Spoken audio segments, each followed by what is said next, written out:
and co-founder of Lolli. I was wondering if you could tell our audience, just in the most simplest terms, what does Lolli do? So Lolli is a Bitcoin rewards company. We give people free Bitcoin back when they shop at over 1,000 different merchants. So there are definitely some big brands on your platform, like Nike, eBay, and Microsoft. How many retailers do you support right now, and how many do you hope to support in the future? So right now we just hit over 1,100 merchants on the platform, and ideally we'd like to be in the tens of thousands. We just launched a new app that actually gives people the ability to earn in-store. So there's just like so many stores, like mom and pop shops that we can tap into for people to earn on their everyday purchases when they go into their favorite restaurants, gas stations, coffee shops, everything. And so how does it work? How do you actually earn when you're walking around a shop and paying for things? Yeah, so we have our Chrome extension that we've had for the last like 3.5 years, and that actually you just earn on everyday purchases, on online purchases, and with in-store, the app that we just launched, you can actually turn any credit or debit card into a Bitcoin rewards card. So you go into the app, iOS or Android, you hook up your card, credit or debit card, and you can just start earning when you go to your favorite coffee shops, restaurants, fast food, gas stations, and pretty much anything. It's pretty cool. It seems like it's going to be one of the ways that will help bring Bitcoin to more people, because you're at an event like this, there's 20,000 people, and it makes you think that everyone knows about Bitcoin, but in reality that's not the case, is it? Exactly. Yeah, we're just trying to make Bitcoin more accessible and reduce the friction. So a lot of people already have a credit card that they know and love, and we're trying to say you don't need a new credit card. You can have your existing card, you can just turn it into a Bitcoin card.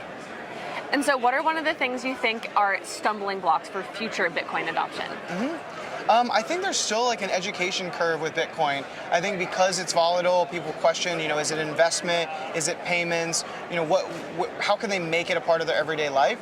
And people are not paying with Bitcoin, so we have to have some sort of use case for it, because when you just use it as a store of value, it kind of just sits there. It's not as active an experience. People aren't checking it every day.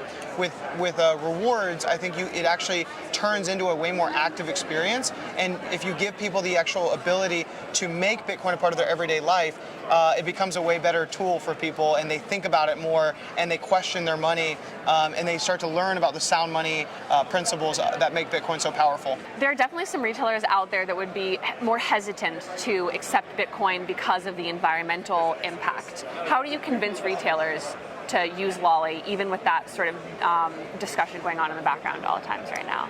Yeah, so we actually haven't had an issue with that. I think there's a lot of FUD, fear, uncertainty, doubt around Bitcoin being this like energy inefficient currency. But one thing, when the few retailers that actually like bring that up, what we say is like, well, do you know the economic, or the environmental impact of fiat currency, of having all these banks, having all these titanium cards in your wallet?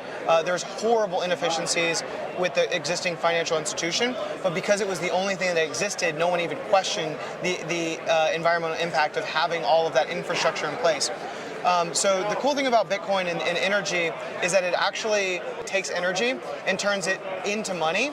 It adds an incentive to actually have renewables power Bitcoin mining. So we've actually seen, since Bitcoin started, a lot more renewables actually powering. So solar, wind, actually powering Bitcoin mining facilities. And then additionally, it's also brought to light how much waste these energy facilities have.